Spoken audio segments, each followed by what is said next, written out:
Hello guys, welcome back to James Montreal Beer Review. It's the second episode of Season 7.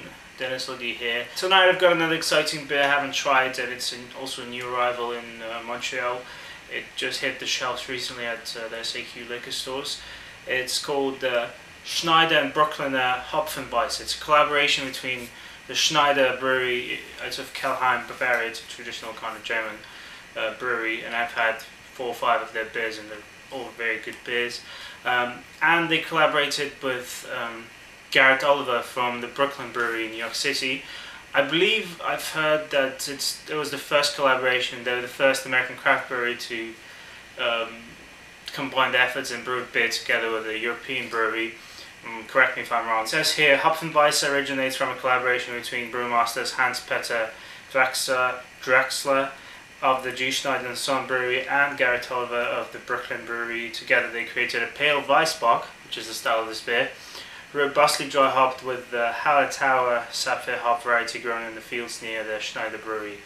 Characterized as extremely hoppy at 40 IBUs, zesty and supremely refreshing, the Hopfenweiss is a delicious blend of Bavarian craftsmanship and North American ingenuity. So 8.2 is the ABV, and it's a pale Weissbock, so it's nothing like, shouldn't be too close to the Aventinus from the Schneider, which is a kind of ruby red, a darker kind of beer. But either way, I'm really excited to try this beer, and let's get right into it. So of course I couldn't hold myself from using the traditional and official Schneider Weiss wheat glass. This is a slightly different type of beer, but however, I think it's going to be quite appropriate, and it's going to hold the whole bottle either way. Alright, so I managed to fit most of the bottle into the glass. As I expected, it's not as dark as the actual traditional Weissbock, but it's still darker than your typical wheat beer would be like. I would say this is a cloudy, very cloudy, medium amber color. Can't see anything through it, just shades, you know. Nice head, of course, courtesy of this glass. And the smell is overpowering. I could smell it right after just cracking the bottle cap open. It's a very hoppy smell, and since it's only one hop variety that it's dry hopped with, gets in a very interesting and a new smell to me. It's getting candied apples, bananas, maybe pear, very fruity. Maybe a hint of citrus and grapefruit, but of course it's nothing like the American IPAs. But it's as intense in as far as the hop smell goes. Also gets some nice caramel notes, toffee. It's less bready than traditional wheat beer would be like.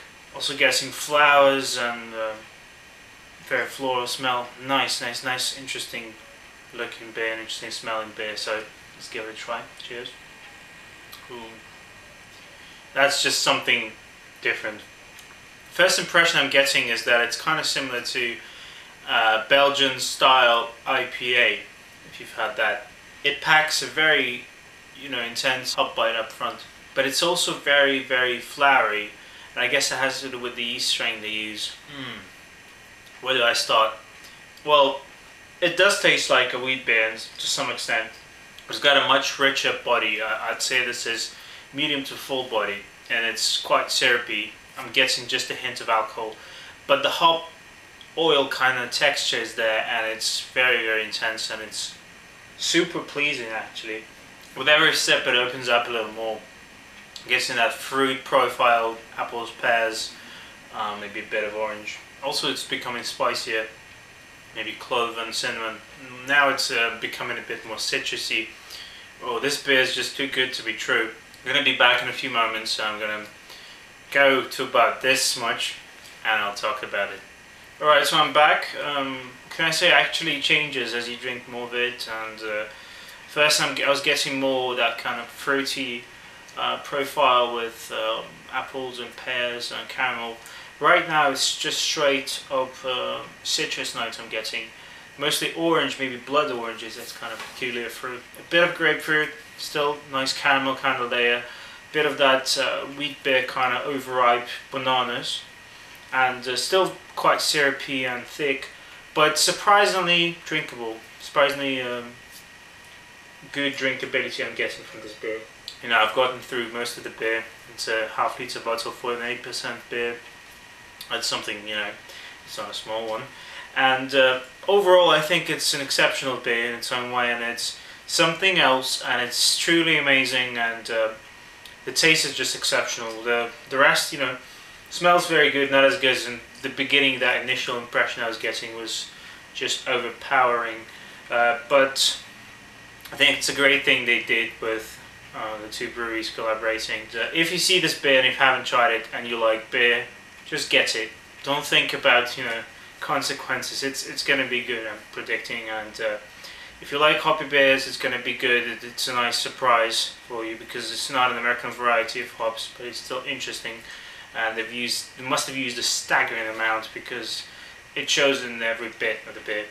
And if you like Schneider, support them and get this and try it. I'm going to give this a 10 out of 10. A bit biased, I guess, but I'm just here for raw beers. I'm not going to split hair and explain why. I'm just going to say that this is a beer. If not a must-try beer, it's still strongly recommended. So, Schneider and Brooklyn Hopfenweisse, 10 out of 10. This is it, second episode of season 7. See you guys next time. Stick to good beer. Cheers.